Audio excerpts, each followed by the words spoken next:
Sourate 95, le figuier est Tin, pré-égérienne. Bismillahir-Rahmanir-Rahim. Au nom de Dieu, le très miséricordieux, le tout miséricordieux. Wat-tini waz-zaytoun. Par le figuier et par l'olivier. Wa-turi sinin. Et par le mont Sinaï. Wa-hadha al-baladi al-amin. Et par cette cité sûre. Laqad khalaqna al-insana fi ahsani taqwim. Nous avons certes créé l'homme dans la meilleure forme. Thumma radadnahu asfala safilin. Puis nous l'avons ramené au niveau le plus bas. إلا الذين آمنوا وعملوا الصالحات فلهم أجر غير ممنون. Sauf ceux qui ont cru et accompli les bonnes œuvres, ils auront une rémunération jamais interrompue. فما يكذبك بعد بالدين. Après cela, qu'est-ce donc qui te fait traiter la rétribution de mensonge? أليس الله بأحكم الحاكمين. Dieu n'est-il pas le plus équitable des juges? Commentaire sans des expressions et explications. Par le figuier et par l'olivier, deux arbres bénis où le fruit de ces arbres que mangent les hommes selon Mujahid, cité par Al-Bukhari. On pourrait donc traduire par la figue et par l'olive, allusion à la prophétie de Jésus au mont des Oliviers. Et par le mont Sinaï, lieu béni où Dieu parla à Moïse, et par cette cité sûre, la Mecque, territoire sacré où il est interdit de combattre, allusion à la prophétie de Mohammed qui reçut les premières paroles révélées du Coran, sallallahu alayhi wa sallam. Nous avons certes créé l'homme dans la meilleure forme. Deuxième partie du serment divin, dans le sens « Je jure par le figuier, l'olivier, le mont Sinaï et cette cité sûre que j'ai créé l'homme dans la meilleure forme. » Taqwim, forme, stature. L'homme est doté de la station verticale et d'une disposition harmonieuse de ses membres. Le terme renvoie, selon Ar-Raghib, aux facultés qui distinguent l'homme de l'ensemble du règne animal. Son intelligence, sa compréhension, la station verticale qui indique sa vocation de dominer tout ce que comprend l'univers. Le terme a aussi été interprété dans le sens des qualités morales. L'homme est doté des plus hautes vertus. Puis nous l'avons ramené au niveau le plus bas, expression qui peut s'entendre au niveau physique et qui renvoie à la faiblesse du corps et à la sénilité, mais également au niveau spirituel, en ce sens que la créature que Dieu a conçue noble peut trahir sa mission et tomber dans la déchéance morale. Une interprétation indique que le plus bas niveau désigne l'enfer, selon le commentaire de Ibn Kathir. Confirmant la première explication que nous avons donnée, le Coran dit « Celui à qui nous accordons une longue vie, nous inversons en lui le processus de la création. Ne comprendront-ils donc pas ?» Coran, sourate 36, verset 68. Certains ont interprété ce passage de la façon suivante. Nous avons certes créé l'homme dans la meilleure forme, par l'esprit, ruh, et la raison dont il est doté. Puis nous l'avons ramené au niveau le plus bas, par son âme charnelle, nafs, et les passions qui l'assaillent. Sauf ceux qui ont cru et accompli les bonnes œuvres, ils auront une rémunération jamais interrompue, c'est-à-dire le paradis, ou bien, malgré la vieillesse, ils continueront à être récompensés.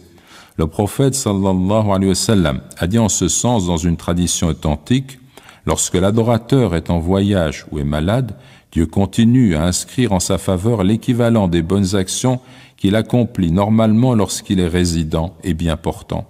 Ce principe est aussi valable pour le croyant qui est atteint de sénilité, d'après les commentaires de El-Jalalayn et de Abu Bakr El-Jazairi. Après cela, qu'est-ce donc qui te fait traiter la rétribution de mensonge? En considérant la condition humaine, les obligations morales de l'homme et la fin vers laquelle il tend de façon inéluctable, qu'est-ce donc qui te conduit, toi l'être humain, à considérer que le jugement du jour dernier est un mensonge? Selon certains interprètes, Dieu interpelle à la deuxième personne le négateur et ne s'adresse pas directement au prophète sallallahu alayhi wa sallam. Dieu n'est-il pas le plus équitable des juges? Ce verset introduit un autre argument qui prouve que le jugement du jour dernier est vérité. Comment en effet imaginer qu'un Dieu juste accepte que l'existence des hommes finisse sans que chacun soit rétribué selon ses œuvres. Cela signifierait que l'homme de bien et le criminel seraient pareillement conduits à la mort, sans avoir à rendre d'autres comptes. Parce que Dieu est le plus équitable des juges, le jugement du jour dernier se fera. Il a été rapporté que Ali et Ibn Abbas, que Dieu soit satisfait d'eux, lorsqu'ils lisaient « Dieu n'est-il pas le plus équitable des juges ?» disaient « Si, et je fais partie de ceux qui en témoignent. » Abu Huraira a dit « Celui qui récite la sourate le figuier et lit « Dieu n'est-il pas le plus équitable des juges ?» qu'ils disent « Si, et je fais partie de ceux qui en témoignent. » Bala wa ana ala dhalika min ash-shahidin. Hadith rapporté par At-Tirmidhi. Quelques enseignements. Premièrement, Al-Bara ibn Azib a dit « Le prophète sallallahu alayhi wa sallam lisait en voyage dans l'un des 2 cycles de prière la sourate par le figuier et par l'olivier. Et je n'ai entendu personne qui eût une voix ou une lecture plus belle que les siennes. » Hadith rapporté par Al-Bukhari, Muslim et les autres traditionnistes reconnus. Deuxièmement, l'homme est une créature digne qui ne conserve sa dignité que dans la foi et l'action.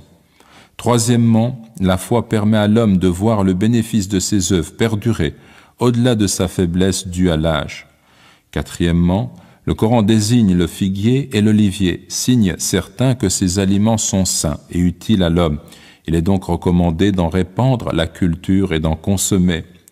Cinquièmement, l'islam est la religion universelle enseignée par l'ensemble des prophètes. Les 3 premiers versets nous renvoient ainsi à différentes phases de l'histoire des messagers. L'olivier fait référence à Jésus. Le mont Sinaï renvoie à Moïse. La cité sûre à Muhammad sallallahu alayhi wa sallam. Qu'en est-il du figuier? Muhammad Hamidullah affirme « Généralement, on l'applique au pays d'Abraham, mais sans raison convaincante. Si l'on y voyait la figue sauvage, Figus religiosa, on reconnaîtrait Gautama Bouddha et son arbre Bodhi. En d'autres termes, Bouddha a peut-être été un prophète.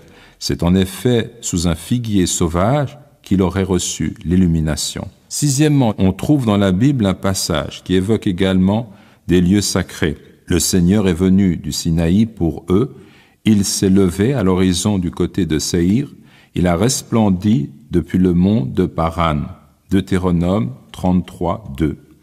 À quoi renvoie ce mont Paran évoqué dans la Bible?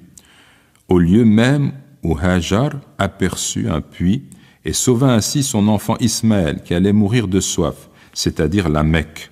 Je cite, « Dieu fut avec le garçon qui grandit et habita au désert.